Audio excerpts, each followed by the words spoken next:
दही इतनी ज़्यादा फायदेमंद है, विशेषकर पेट के लिए। उसकी छाछ बनता है, यहाँ लस्सी बोलते हैं, हम लोग के यहाँ छाछ बोलते हैं, और भोजपुरी में मट्ठा बोलते हैं उसको।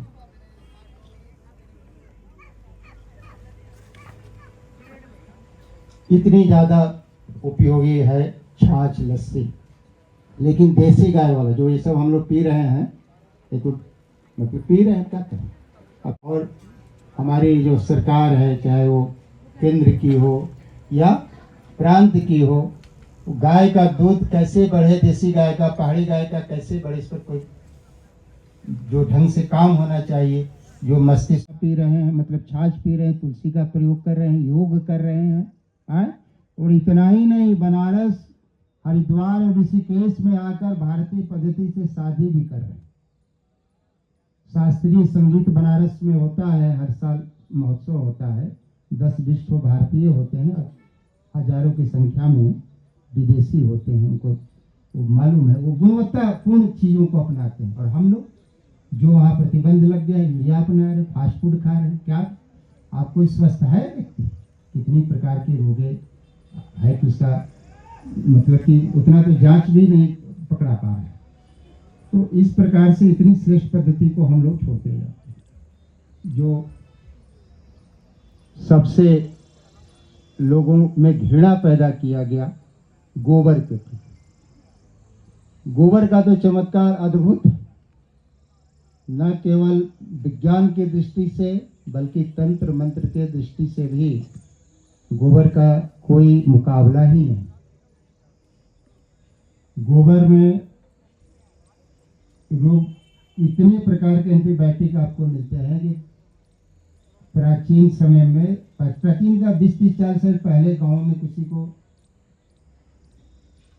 हड्डी वगैरह टूट जाता था तो उसमें गोबर के लेपन से उसको सही करते थे। इसमें कैल्शियम मैग्नीशियम पाया जाता है। तंत्र विद्या में भी जो योगी होते हैं, जो वेदिकाएं बनती हैं वो गोबर की बनती हैं और उसको मंत्र के द्वारा स्पंदित किया जाता है। ध्यान लगाने के लिए भी योगी गोबर का भभूत आदि लगाते, उससे ध्यान चेतना और बढ़ती है। और आपको ज्ञान का आश्चर्य होगा या आप जानते होंगे, इसको भस्म आरती कहते हैं। हमारे काशी विश्वनाथ मंदिर में भस्म आरती होता है ना। 5 आरतियां होती हैं, 5 आरतियां में से 3 आरती में भस्म आरती का प्रयोग होता है। सप्तर्षि आरती और शयन आरती में भस्म का प्रयोग नहीं करते हैं। और वहाँ आपको जो है कहाँ, एक जगह और कहाँ होता है, एक जगह भस्म आरती, और बताइए कहाँ होता है? उज्जैन में, महाकाल में, है ना। तो यहाँ लोगों को भ्रम है कि उसमें चिता का, ऐसा नहीं। महाकाल में 84 से पहले, इसको समाप्ति करता हूँ, वहाँ जो है महाकाल में भी 84 से पहले चिता का भस्म का प्रयोग होता था। लेकिन इंदिरा गांधी जी का देहांत जब हुआ तो वहाँ के गवर्नमेंट और बाकी कांग्रेस के लोगों ने प्रयास किया कि जो इंदिरा गांधी का जो भस्म है वो उस पर महाकाल के ऊपर छिड़काव किया है। तो कमेटी नहीं मानी, उसके बाद से प्रतिबंध हो गया। तो अभी जो भस्म का प्रयोग होता है वो दक्षिण भारत से बनकर आता है। उसमें गाय का नाथ संप्रदाय, सभी आप जान रहे हैं, गोरखनाथ उसके संस्थापक थे। अभी उसी के गद्दी के उत्तराधिकारी हमारे उत्तर प्रदेश के मुख्यमंत्री योगी आदित्यनाथ जी। तो गोरखनाथ जी के जो गुरु थे मत्स्यनाथ जी, वो किसी गांव में जा रहे थे तो एक घर के यहाँ भिक्षा के लिए उपस्थित हुए। तो वहाँ से एक महिला आई तो वो जो है बड़ा दुखी लगी, तो पूछे कि क्या बात है। तो बताया कि मेरे कोई संतान नहीं है। तो जो गोरखनाथ जी के गुरु थे उन्होंने उसको भभूत उस महिला को दे दिया, तो आप इसको सेवन कर लीजिए। ठीक बात, वो चले गए। 12 साल बाद उसी गांव में गए तो कहे भाई हम तो यहाँ भभूत दिए थे। फिर महिला आई, कहे भाई क्या हुआ तुम्हारा पुत्र? तो क्या कि नहीं पुत्र तो कोई नहीं हुआ। तो क्या तुमने भस्म नहीं खाई? आई तो वो जो है बड़ा दुखी लगी। तो पूछे कि क्या बात है, तो बताया कि मेरा कोई संतान नहीं है। तो जो गोरखनाथ जी के गुरु थे उन्होंने उसको भभूत उस महिला को दे दिया, आप इसको सेवन कर लीजिए। ठीक बात, वो चले गए। 12 साल बाद उसी गांव में गए तो कहीं भाई इनके यहाँ भभूत दिए थे। फिर महिला आई, कही भाई क्या हुआ, तुम्हारा पुत्र ये संत की कृपा से समाज मानेगा, तो तुमने क्या किया। कहा कि गोबर में हमने वहां रख दिया और रखकर उसको कहाँ है, लाओ गोबर। गोबर लाए। मैंने कहने का तात्पर्य है कि गोबर में 5 जो तत्व होता है, जो हमारा शरीर बनता है, चितजल पाओगे गगन शरीर, गोबर में भी 5 तत्व पाया जाता है। और आवाज लगाया और उस गोबर से 12 साल के गोरखनाथ जी पैदा हुए। ये गोबर का चमत्कार है। इस प्रकार से गाय की महिमा अनंत है। हरि अनंत, हरि कथा अनंत। जितना भी कहा जाए उतने कम है। समय और लोग को भी बोलना है।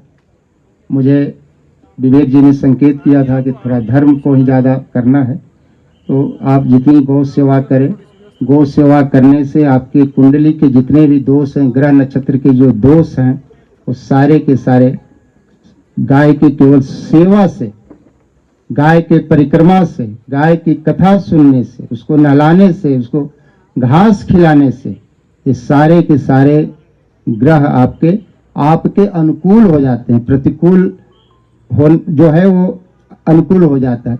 एक छोटी सी घटना जो मैंने प्रत्यक्ष देखा है, वो जो है सुनाकर मैं अपनी बाणी समाप्त करूंगा। बनारस में संपूर्णानंद संस्कृत विश्वविद्यालय, जो संस्कृत का सबसे बड़ा विश्वविद्यालय है पूरे विश्व में, उससे बड़ा विश्वविद्यालय कोई नहीं है। और आपको जानते भी होंगे, आपके यहाँ के जो है बिलासपुर के दिल्ली विश्वविद्यालय में जो प्रोफेसर थे, अभी वो कुलपति वहाँ हैं, तो उसमें एक प्रोफेसर थे, उनको बाल बच्चा नहीं था, तो वो अपने बिल्कुल सच्ची घटना में बताकर समाप्त कर रहा हूँ, है ना। तो वो अपने भतीजा मतलब भाई के लड़के को उन्होंने अपने यहाँ रखा। अब वो 15 साल 20 साल बाद अब संजोग से एक लड़का उनको हो गया। अब हो गया तो भाई थोड़ा स्वाभाविक है बच्चे की तरफ ध्यान जाए, भतीजा को भी रखे थे। अब भतीजा, उसके परिवार वालों को लोभ आ गया, सबकी संपत्ति बहुत ज्यादा, सच्ची घटना। और वो सब परिवार वाले मिलकर उस लड़के का स्कूल से, उसका गोपू बुलाने का नाम था, उसका अपहरण किए, अपहरण करके उसकी हत्या कर। सगे चचेरे भाई, मतलब लोभ में कि ये तो लड़का हो गया तो फिर कैसे होगा। फिर अखबारों में आए, इतने ज्यादा मतलब हुआ, फिर पकड़े गए, वो हुआ। अब वो प्रोफेसर थे, कहे कि अब तो मेरा इससे कोई मतलब ही नहीं है। फिर उन्होंने गाय की एक सेवा किया, गाय जैसी रखे थे, बिल्कुल सच्ची घटना बता रहे। गाय की उन्होंने सेवा किया और 55-56 साल की अवस्था में उनको पुत्र की प्राप्ति। ये बिल्कुल 15-20 साल पहले की घटना, ये बनारस की घटना। उनका नाम था प्रोफेसर शिवपूजन पांडे, आज भी है, मेरे समझ से शायद रिटायर हो गया। ये सच्ची, ये गौ माता की महिमा है ना।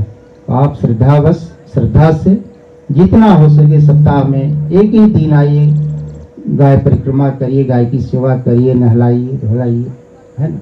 और गाय को गोद लीजिए। आप अपने घर में गाय नहीं पाल सकते हैं तो आप एक गाय का गोद लीजिए। विवेक जी से पूछिए कितना उसका साल में खर्च आएगा, वो पैसा आप दीजिए। साल में 2-4 बार जरूर आप आइए दीजिए, तभी गाय बच पाएंगे। जब गाय बचेगी तभी हमारी संस्कृति बचेगी, तभी हमारा सनातन बचेगा। सनातन का 2 ही आधार है, गौ और ब्राह्मण, और दोनों को टारगेट अंतर्राष्ट्रीय स्तर पर किया जा रहा है कि मिट जाएंगे तो इस्लाम और ईसाई बनाने में कितना जरूरत है। और हमारे यहाँ तो आप देखिए कि पैसे के लालच में जब आदमी धर्म परिवर्तन कर रहा है वो क्या नहीं कर सकता। वो देश के साथ विश्वासघात करने में कितना देर उसको लगे। तो इन्हीं सब बातों में को मैं रखते हुए, अगर आपको कुछ बातें अच्छी लगी तो इसका श्रेय विवेक जी को जाता है। अगर कुछ मैं ढंग से नहीं बोल पाया तो मेरे अपनी लघुता होगी। इन्हीं के साथ बोलिए एक बार, गौ माता की, गौ माता की, गौ हत्या, गौ हत्या, बहुत बहुत आभार, धन्यवाद। वंदे मातरम। संपूर्णानंद संस्कृत विश्वविद्यालय जो संस्कृत का सबसे बड़ा विश्वविद्यालय है पूरे विश्व में, उससे बड़ा विश्वविद्यालय कोई नहीं है। और आपको जानती भी होंगी, आपके यहाँ ही के जो है बिलासपुर के दिल्ली विश्वविद्यालय में जो प्रोफेसर थे, अभी वो कुलपति वहाँ हैं, तो उसमें एक प्रोफेसर थे, उनको बाल बच्चा नहीं था, तो वो अपने, ये तो बिल्कुल सच्ची घटना में बताकर समाप्त कर रहा हूँ, है ना। तो वो अपने भतीजा मतलब भाई के लड़के को उन्होंने अपने यहाँ रखा था। अब वो 15 साल 20 साल बाद अब संजोग से एक लड़का उनको हो गया।